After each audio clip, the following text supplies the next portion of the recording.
Maling akala number 10. Narito ang karugtong ng ating video patungkol sa kung bakit ang mga taong hindi naniniwalang may Diyos, hindi sumusunod sa kanyang mga utos, naniniwala sa kanilang sariling kakayahan, naglilingkod at nagdarasal at sumasamba sa mga Diyos-Diyosan, ay nakararanas ng kasaganaan o sagot sa kanilang mga panalangin.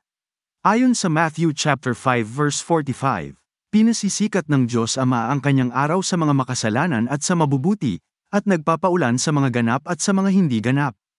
Ang talatang ito ay bahagi ng sermon sa bundok ni Kristo kung saan, tinalakay niya ang likas na pagmamahal ng Diyos na umaabot sa lahat ng tao, hindi alintana ang kanilang moral o espiritual na kalagayan. Ang paggamit sa araw at ulan ay nagsisilbing simbolo na ang ilang mga biyaya ay ipinagkakaloob ng walang pinipili.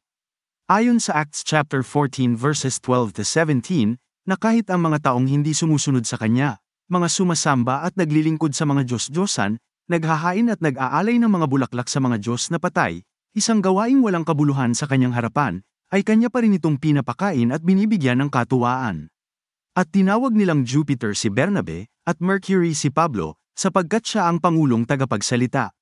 At ang saserdote ni Jupiter na ang kanyang templo ay nasa harap ng bayan, ay nagdala ng mga bakat mga putong na bulaklak sa mga pintuang daan, at ibig maghain kasama ng mga karamihan.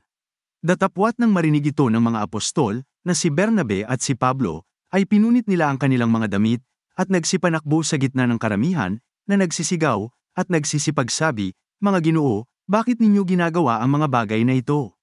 Kami mga tao ring may mga karamdamang gaya ninyo, at nangagdadala ng mabubuting balita sa inyo, upang mula sa mga bagay na itong walang kabuluhan, ay magsibalik kayo sa Diyos na buhay, na gumawa ng langit at ng lupa at ng dagat, at ng lahat ng nasa mga yaon, na ng mga panahong nakaraan, ay pinabayaan niya ang lahat ng mga bansa ay magsilakad sa kanilang mga sariling daan.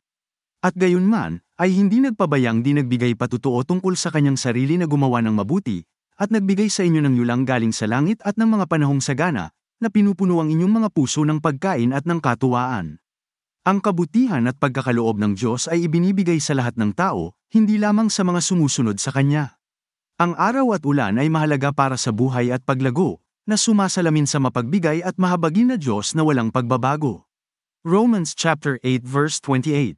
At nalalaman natin na ang lahat ng mga bagay ay nagkakalakip na gumagawa sa ikabubuti ng mga nagsisiibig sa Diyos, sa makatuwid, bagay niya ang mga tinawag, alinsunod sa kanyang nasa. Bagaman ang talatang ito ay tumutukoy sa mga mananampalataya, nagpapahiwatig ito, na ang mga layunin ng Diyos ay maaaring maganap, sa pamamagitan ng iba't ibang kalagayan, na maaaring isama ang mga karanasan ng mga hindi mananampalataya, bilang bahagi ng kanyang plano. Ganun pa man, kahit patuloy tayong binibigyan ng biyaya ng Diyos, huwag nating isipin, na okay lang sa Diyos ang hindi paniniwala sa Kanya, mga pagkakaalitan, ang pagsamba sa mga imahe o ano pa mang kasamaan na ating nagagawa sa Kanyang harapan, dahil lahat ng ito ay may kabayaran, at ang kabayaran ng kasalanan ay kamatayan, kamatayang pisikal at kamatayang spiritual.